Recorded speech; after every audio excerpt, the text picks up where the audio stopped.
Since the last update, the ceasefire storyline has effectively split into two parallel forces that are pulling markets in opposite directions at the same time.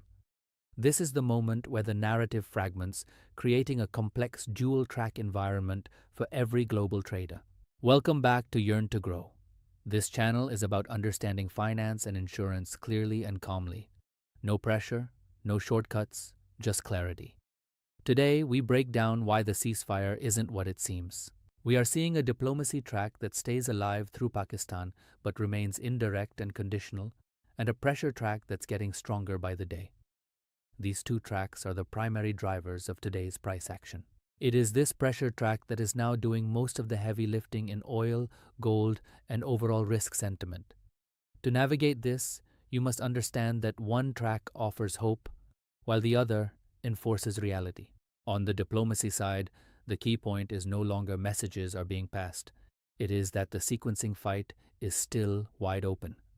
This sequencing is the hidden hurdle that keeps a real deal from forming. Washington's posture is firm. Any durable settlement must lock in hard commitments early on the nuclear file. For the US, security isn't just a byproduct of a deal. It is the essential first step. Tehran's posture, however, leans toward de-escalation and shipping normalization first, with the nuclear part pushed later.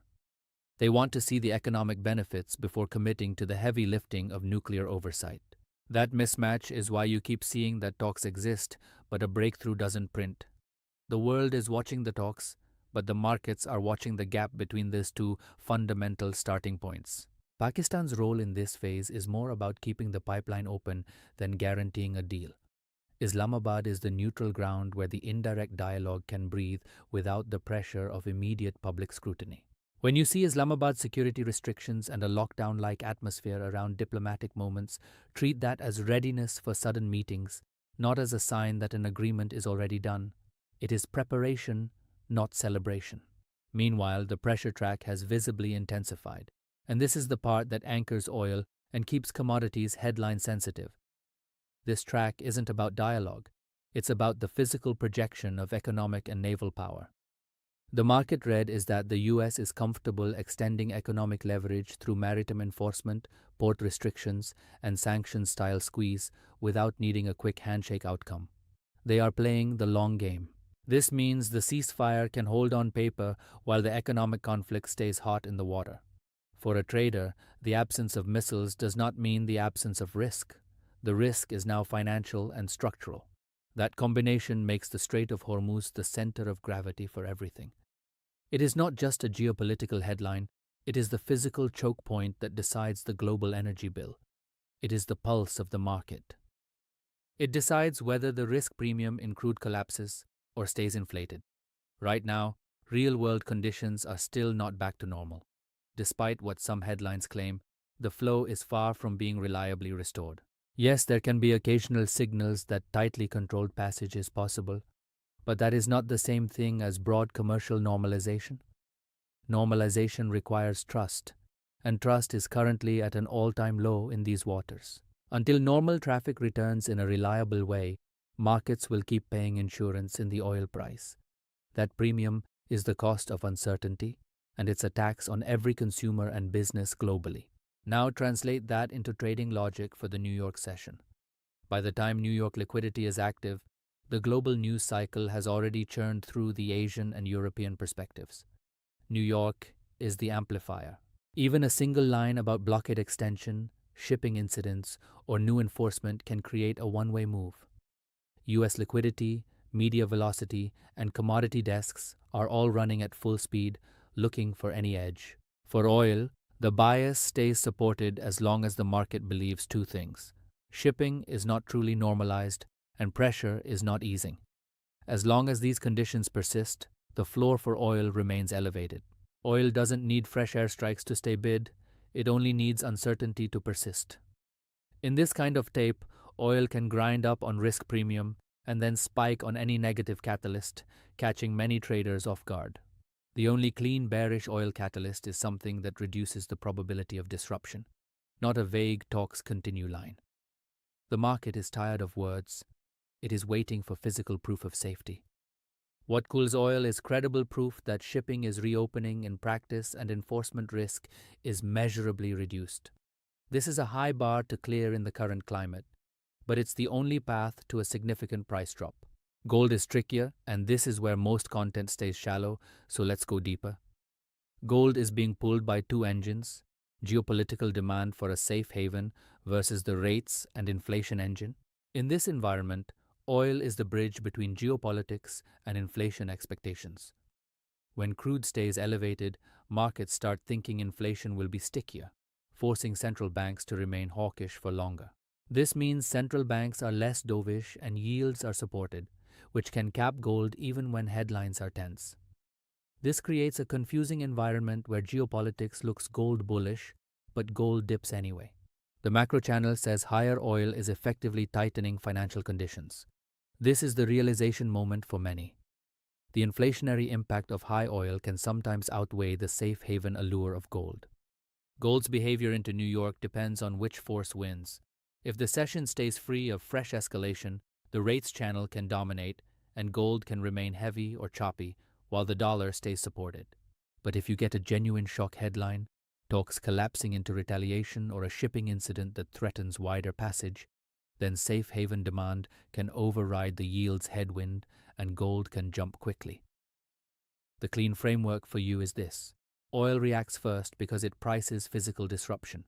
Gold reacts second as a hedge when fear spikes.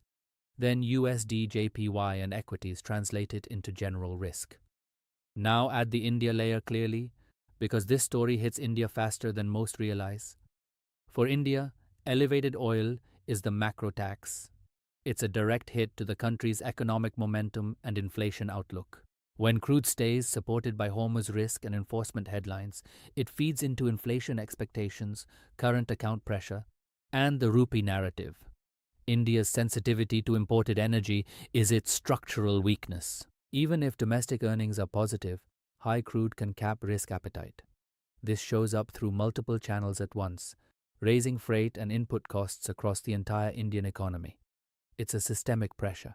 It increases stress on oil marketing companies and puts the government in a tough spot on whether to absorb costs, adjust taxes, or allow pass-through into pump prices. Every choice has a political and economic cost. It can worsen the trade deficit and keep the rupee more vulnerable on risk-off days. It also pushes expectations that the RBI stays cautious because imported inflation becomes the dominant risk. This isn't just a Middle East story. Sector-wise, the pressure typically shows up first in oil-sensitive pockets. Aviation is the most visible, where ATF costs can devour profit margins in a single session. Every dollar on crude is a hit to the bottom line.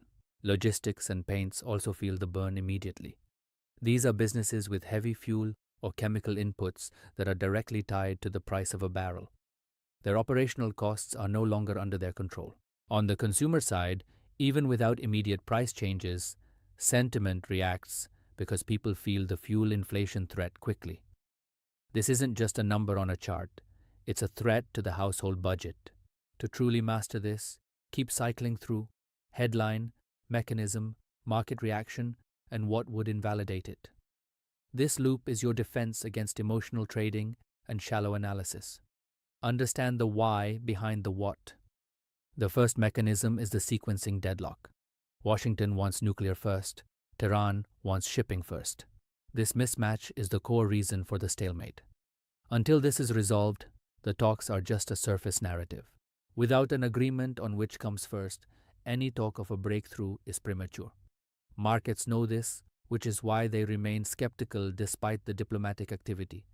Look for the sequencing to change before you bet on peace. The second is the mediation channel.